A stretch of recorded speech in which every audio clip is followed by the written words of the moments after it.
Excellent. Well, welcome everyone to the Empowering Women in Tech Strategies for Success panel. As we're international, so we've got some people. Kadambara has joined online, but with the people in the room, would you like to say your names, roles, what you do? Sure. Hi, so my name is Alicia. I work for Deutsche Telekom's unit, Deutsche Telekom Global Carrier, which is our international wholesale business.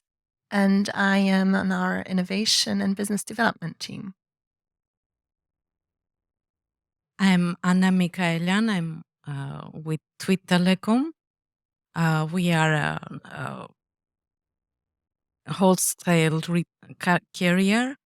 The company is based in Jordan, but the operations is running from Armenia. And I'm the basic partner of Tweet Telecom. Hi everybody, my name is Valentina Dal Borgo. I work for China Mobile International. We deal with all the international business of China Mobile Group. And I work for the carrier team. So everything that is telecom products selling to other telcos. And Kadambara, can you just introduce yourself? Hi, my name is Kadambara. Nice and long and complicated. I work for Ticket Tanzania as the head of wholesale and marketing. Tico is one of the biggest, if not the biggest, telco in Tanzania. Happy to be here. Okay, so having a little idea about what we do now, we weren't always this, we've always come from somewhere. So could we maybe talk about our journey into telecoms, maybe touch upon key milestones that we've encountered along our journey? Yes, well, I will answer. So my journey in telecom industry started in 2005. Right after my graduation from the university, I joined Telecommunications as an account manager. I had no experience and nothing. I worked there for 10 years, and during those years, I've gathered lots of communication skills and built strong relationship with partners and as well as within my team. Later, I joined WIC as a sales director, and during those 5 years of experience in my work there, I just gained some managerial skills, and now I'm running Tweet Telecom for already 7 years. And that's it. Yeah, so hi again. So my background is totally not technical. So I studied philosophy at university and I arrived in the UK as a au pair. So I found this first job in telecoms really by chance. And I joined Epsilon Telecommunication as a personal PA for the CEO. I was not very good as a PA, so they moved me quite quickly into, let's say, procurement. So then I started really learning everything about the telecommunication industry from there. 7 years in Epsilon, I did mainly procurement and then moving to sales. And then at China Mobile, I joined as account manager now. 3 years ago, I've been promoted to sales director. So I'm a kind of an example of a person that is in a technology business, but don't have a technology background. So I can bring that story to the discussion today. Okay, I was just wondering, what made you want to move from being not a very good PA? But then when you wanted to move, was there something that inspired you to move? Did you see someone else doing the role that you thought, that looks interesting, I also want to do it? Or what was the... No, I think the company was really small but really growing very, very quickly. So I was number 18. I kept some of the duties of, welcoming the customer, preparing coffees and scheduling the agenda of the CEO. But the company has a really high demand for also starting procurement services. So I was basically starting because they needed somebody So, and they probably saw I could do a lot more. They just maybe preparing the coffee. Yeah. Always nice. And what about you? Your journey, key milestones, things you're proud of in your journey? Yeah, so I'm another example for a non-technical background. I did study economics, and like you, Anna, I came into Deutsche Telekom right after university.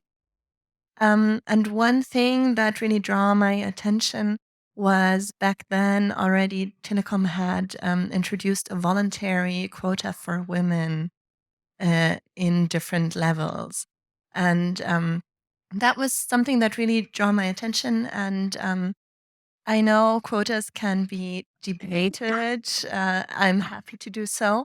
But I would like really to make a point for the importance of role models, because I think if we're talking today about empowering women, one thing that is absolutely crucial is for women to see other women in whatever role that they would be interested in, because we take so much from what we see in the world. And if we see a world where there's no women in positions of responsibility, we all tend, I think women and men tend to think then that this is something that is maybe not likely or not possible for women to achieve. So um, to look at the importance of role models when talking about empowering women, especially in tech, in a field where there's maybe traditionally less women, is something that, yeah, I'd really like to stress today. Exactly. I was just because it leads straight into my second question, which I'll just head into. Kadambara, Yes. about your key milestones. So I think I've had, and maybe I'll take you back just a bit. Please forgive me, but I've had quite a few, given how long I've been in the industry. But for me, actually, the first one was like Viviana and Alicia. Sorry if I mispronounced your names. I didn't come from the background, and going and this is what I would really like to eventually dive into and encourage women. Going into an interview for a telco role that required technical background. To be honest, I didn't hesitate. But by the time I walked into the room, I had done so much research that at some point during the interview, they asked me if, how long I'd been in the telco industry. And I think that for me, from moving to what I used to do, financial analysis, to a telco, to the telco industry, I think that was my first milestone. And then after that, I've done quite a bit, and including, a growing revenue in my current role from by like 500%, because it was when I started, it was almost the exception, and like 500%, actually over 600% just within 6 years, doing a lot of things like helping DRC revamp their network so that we can deliver just on one particular service, which then was the biggest deal for Africa, which was about £10 million. But to deliver it through DRC, just connecting about 3 continents, but to deliver it, we actually had to revamp DRC's network. So that for me was another milestone. And I think for now, I would mention just those 3, actually. Well, and you've got a few more still to come. Yes. Talking, Yeah. so, oh, sorry. Nope. Okay. So we were talking about male-dominated industries, which telecoms is one. Women will face different challenges to men. Was there anything that you've noticed specifically yourself where you've seen maybe a male colleague get an unfair advantage? And how do you navigate this? Do you have any tricks, hints for other women in the audience that are watching online? How do you navigate being in a male dominated industry? So maybe first of all, I think it would be very naive to underestimate the impact of biases. So not only us being women entering a room, immediately there's going to be a bias in other people's heads, but also inside our heads, about gender roles.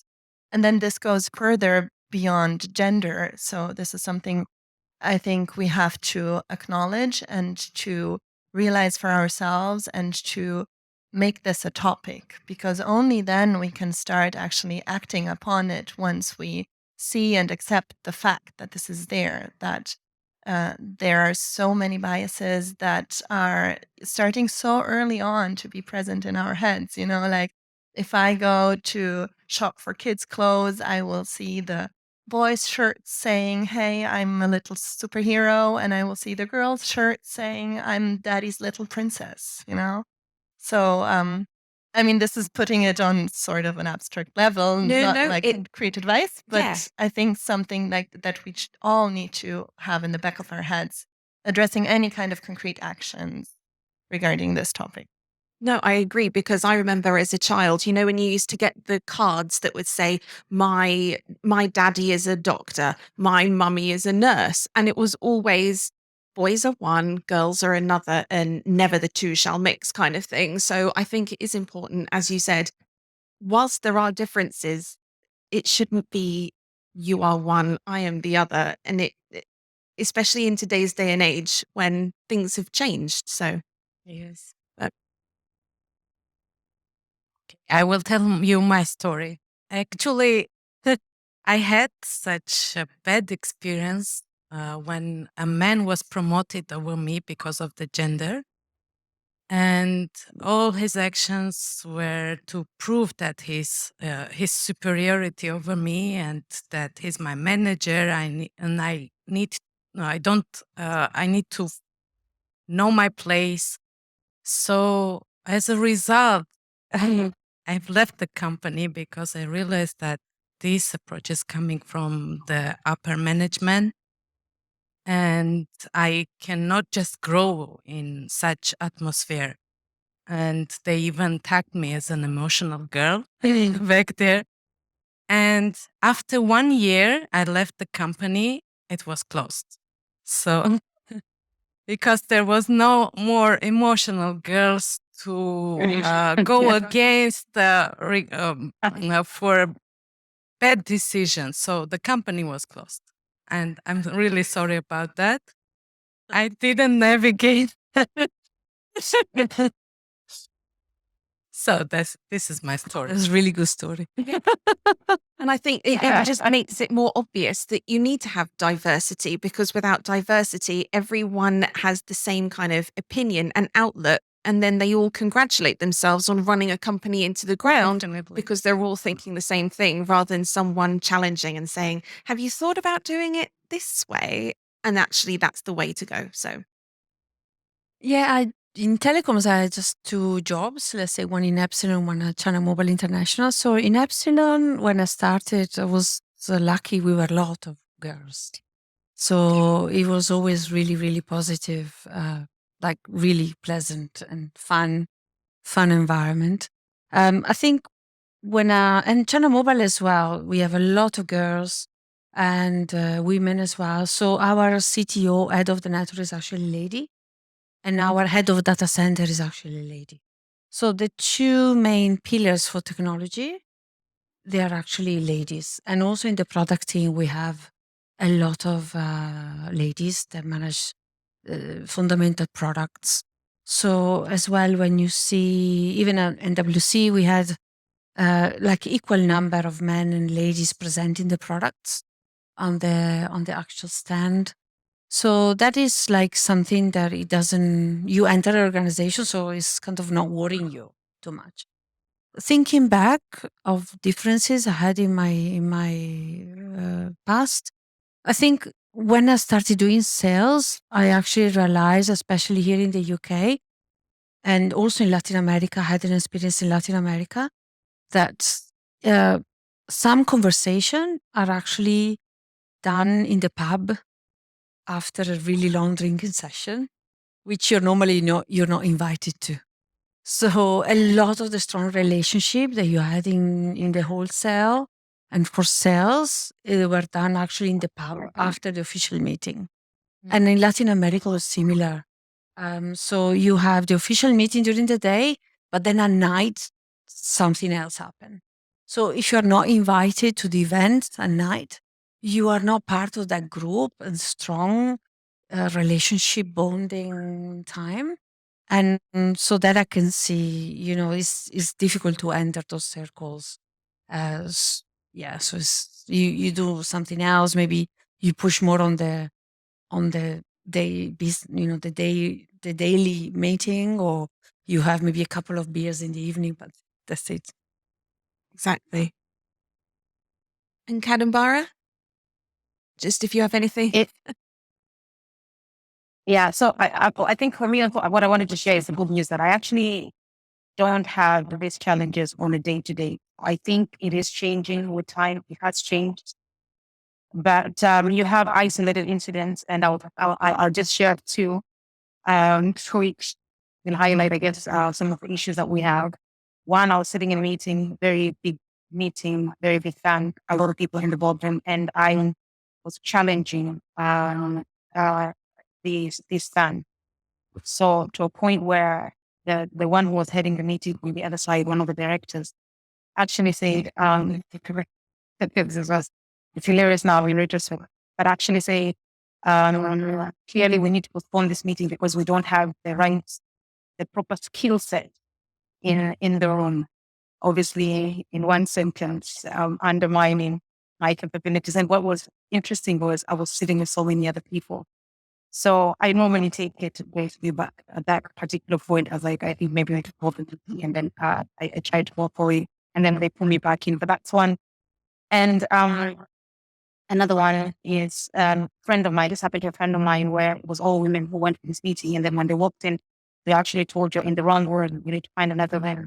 So the assumption was these could not be the people that were actually coming for this meeting because it was all exco, and all of them were women. So this is the extreme side of what's obviously I'm not saying we address this on a day-to-day basis. No, absolutely not.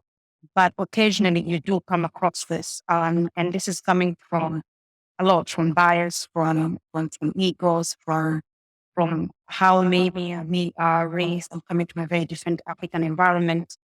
So, and how I deal with that is I always stay very positive. I do not react, in a negative way. I rise above the occasion because there's no way to stop it someone's level. And then if it gets so intense, like this particular example, you just excuse yourself. But then, when you walk into a room and people are not expecting you and people don't think that you actually belong there. For me, this is very exciting because then what I do is in literally 2 minutes, I actually prove that I belong there very much so. And I own that space and I own my ground. And I do that in the way I walk, the way I speak, the way I dress. Literally everything about me is quite intentional. The way I talk, how prepared I am in this meeting, and how much information I will share and just bombard them and confuse information and data.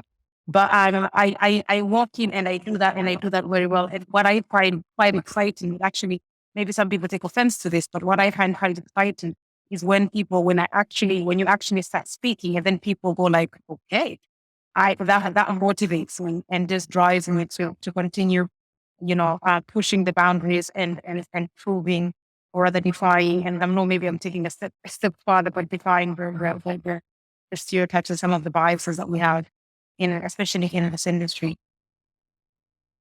I was just going to ask then, so thinking about a mentor, was there someone that kind of told you to be that, to do that? Or is this something that you've kind of grown and developed yourself through being comfortable in who you are? I think this is just something that I have developed because I'm so I think I'm inherently a very confident person, and I have a lot of so something to be said about self advocacy and self belief. There's a lot to be said in that about that. So I think it comes from that. But I've also had great mentors, and thank you for bringing that up. I've also had great mentors, and I intentionally, in the beginning, used women because I know they've crossed and they've gone through all these challenges. So I wanted to learn. So especially the grace of it all, the taking the high road, because I have a very big personality. That, and then getting to a place where I tone down that personality and I calm down and I take the high road. That for me did not come natural. That for me, I learned from mentors, and it was the biggest lesson for me, and it was one I'm the most grateful for. So the importance of mentorship, I think, is everything, especially when you're coming up in these boardrooms where initially, where I was initially, it was majority 90% men, and that has changed. Now we are 50 women, and yeah, so I'm very grateful for the mentors that I've had before. Absolutely influenced me. Excellent. I was going to ask, have you got mentors? Have you been mentored by men or women or Women. women? And Yeah. has it been easy to find a mentor in a leadership in role? industry. Sure. Um, uh, Back in 2007, I met a wonderful woman. Her name is Lubika Herman. She was working with Trade Income Europe, and now she's with iBasis. She changed my perception about women in telecom industry. She just gave me a new ideas how to grow, and she was a role model and mentor for me. And I'm grateful to her that I met her about 15 years ago. And thanks to her, I'm here right now. And the confidence to grow and Yes. to push yourself. She Excellent. gave me confidence. Have you ever? I did. Actually, I was looking for female mentors. It was hard to find them due to, not so many women being in places where I was looking at. But I did find great mentorship in male colleagues. And my impression is that really there needs to be a strong personal connect that really helps, because a mentorship is in the end something that ideally you will have, with a tendency maybe going towards a friendship that can stay for many years. So it is something very valuable. It has been to me, definitely. And it is something that I'm trying to build now, to connect with our peers and with the younger women joining our teams and our company, to also pass this on, because this is, I think, also something where we see um, men traditionally have been strong in building these connections, and it is said women not so much. This is not what I see, but I see still it's important for us to, build these relationships, like to take and give at the same time. Especially when you said having some sort of connection as well, because it's essentially your personality that you have to get on with them. Otherwise, if they're going to tell you, oh, do this with your personality, it's going to be tough. So just like you said, Kadambara, like reining in certain aspects of your personality, but also letting you, essentially you still shines through. So you're not just this cardboard kind of carbon copy of what you should be. So excellent. Sorry, Valentina, have you worked with mentors or do you have mentees? Not really. Still She's the looking. mentor it's herself. Looking for a mentor. She is her own. But I think throughout my career, I have a lot of colleagues that help me. So I can see it was like a mentorship spread out from colleagues and male and female that helped me. No, not like one. Like a blend of everyone that you come across. Okay. So my last one, telecoms, like many industries, may have certain stereotypes. How do you think these stereotypes affect women in telecoms? In your experience, how can we encourage a more inclusive narrative within the industry?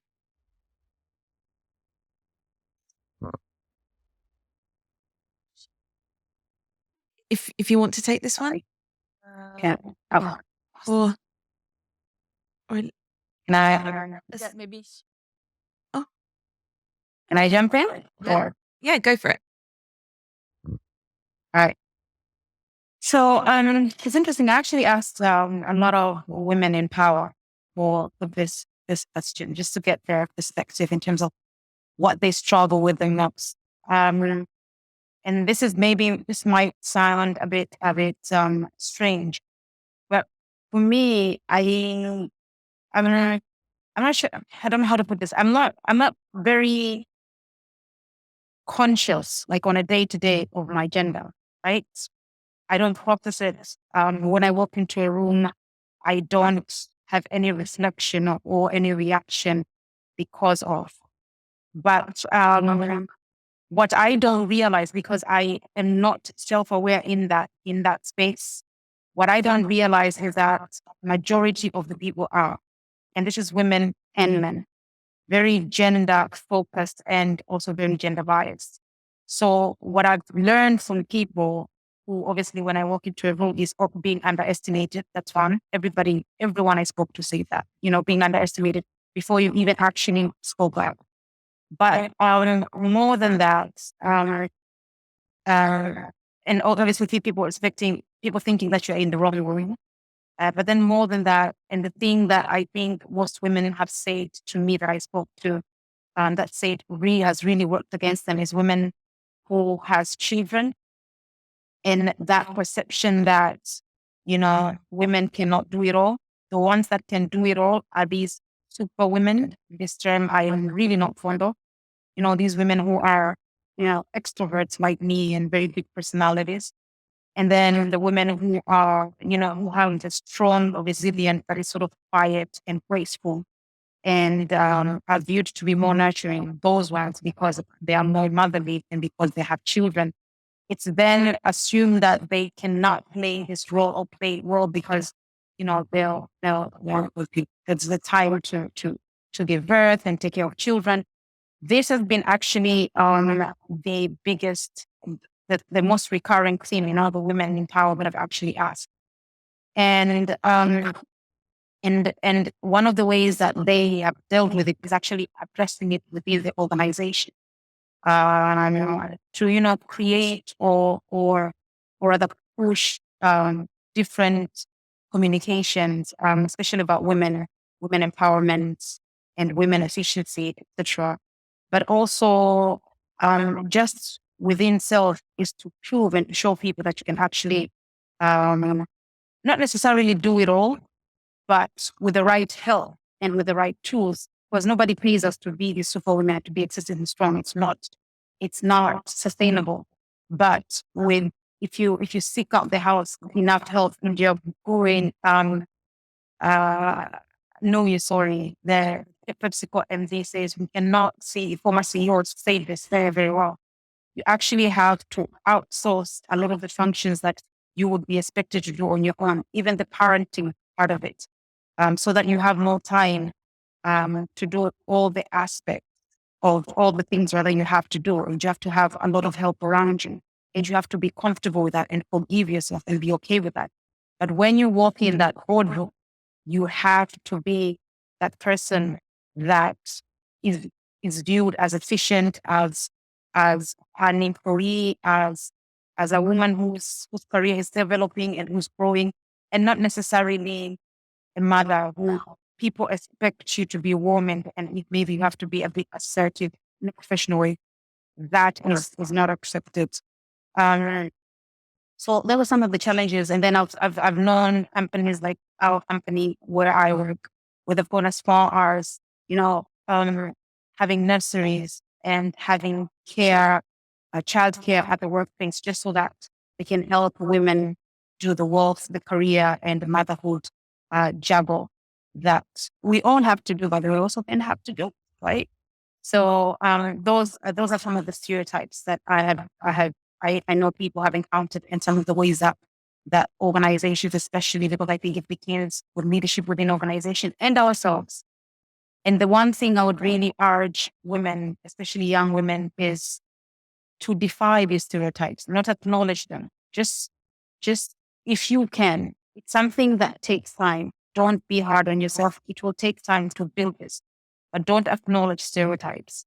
Don't don't look at yourself or focus so much on the fact that you're a woman, not in the work environment.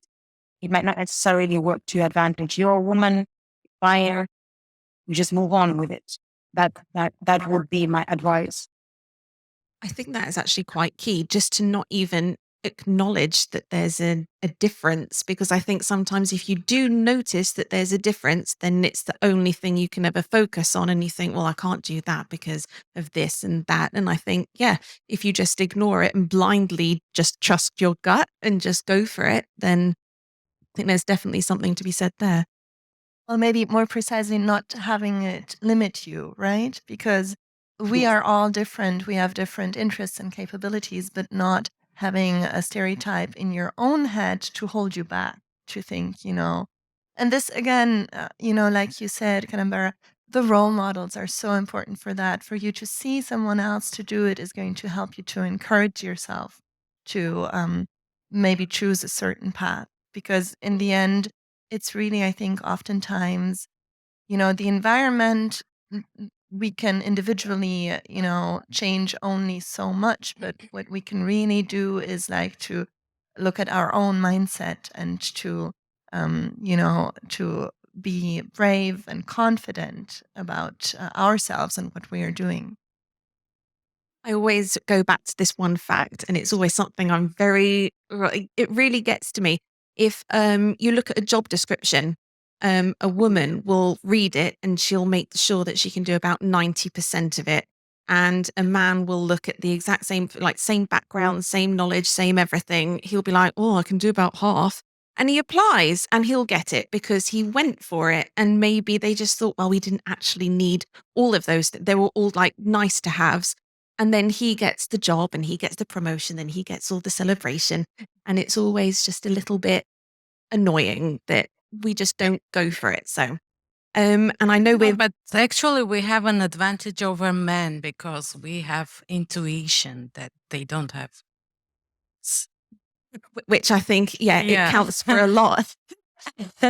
And just to add to that, yes, Kadambara. Sorry. Yeah, so just to add on that, and the thing is, men will uplift each other and they will hire and promote his friend or someone he trusts, who only has 50% of what is required for the role. And he'll groom him, grow him for the rest, take him through training, whatever it is. I think women, we are not very intentional about sometimes. I'm not saying all women, but I'm saying sometimes we don't do this as much as men do. We don't speak out and say, here's a great potential. Let me uplift her and let me work her and train her and groom her. Men are very good at this. We'll hire someone with 40%, literally 40%, and they'll boom it. And I just wanted to add on to what you said. I think it's amazing. So we just need to obviously encourage women, but we need to be very intentional and very conscious about this when we're in boardrooms, when we're recruiting, all of it. And if we all are in this way, I think we can start to change this narrative and the workspaces that we're in, one boardroom at a time. And if you want to know the impact of it, I attend all these big conferences like AfricaCom. AfricaCom had thousands of people last year. And I'm not exaggerating. You could literally count the number of women that were in there. It is that vast, as in thousands versus, I don't know, maybe 15, 60 women. I'm not sure but it just doesn't look that empty. So we really need to sort of come together and work towards further other changes that we need to do to change this work environment. Definitely. And then I know we're just wrapping up now. I know. But in one sentence, and I think I know what Kadambara's might be, could you just summarize what we should be doing as advocates for women in tech, women in telecoms, that we can do to encourage and bring more women up through the ranks? So what can we do that has worked for us in the past that might help? One sentence, maybe two. Who wants to go? Alicia, would you? Yeah, sure. So one thing that I think, Anna, you brought it up, I really like is to question the environment that you're in and to check whether this works for you and to be confident to change it if it doesn't work for you. So actually stand up for yourself. If it's something that isn't right, say something and do something. Say something, do something, or leave it for something better. Yeah, I think for me, two things. The role model. Or if a lady, a girl, a daughter sees somebody, a woman that arrive at a certain level, they will know that it's possible. And the second thing, start early. I have a daughter. I can see in a day-to-day that maybe, I ask her to do some tidying, some cooking with me instead of asking my son. So it's like happening every day. So I would encourage maybe the technology company to do maybe some workshop or help, with flexibility in the time for women, but also, I don't know, invite the kids of employees for some training, maybe when there is after. So supporting the family within the business, but also start early with girls, make them understand that maths and science is not bad, actually good and fun. That's the thing as well, just because STEM wasn't a thing when I was younger, the whole STEM moving like different classes, it just didn't exist. Just not a thing. So hopefully now that STEM is a thing, it will be a bigger thing. So I wanted to say what my grandmother was always repeating to myself. A lion is a lion, be it a male or a female. So yes, but success is not coming overnight. You need to work hard and with passion. And of course, you always need to have correct people next to you. And that will guarantee success to you. And Kadambara? Yeah. So, whether this is fantastic, so thank you for that. So for me, I would highly encourage, and I know you know what I'm going to say, but I'd highly encourage us to check actually our own biases and our own stereotypes about women, so that when we're in the room, we don't let that affect whatever it is, whatever decision that we're trying to make, but also it doesn't let us affect ourselves, right? And how we act in a boardroom. And then I would also like to urge women to take to take ownership, right? So again, I want to go back to these a lot of these events, these panels. I'm so happy that there's so many women in this panel. But I attend a lot of panels where I am literally surrounded by 6, 7 men, 5 men, and I'm the only woman. Or I go to events where majority of the panels it's only men. And surprisingly, I've actually asked before, why is this? And people say we've reached out to women, but then they turn down. So as women, let's say yes, so that we change how these boardrooms look like, how these meetings look like. Excellent. That's Thank you it for so me. much. Well, thank you, ladies, for an incredible panel. Very much appreciated for you being here today and sharing your expertise and knowledge. So thank you. Thank you too. Thank you very much.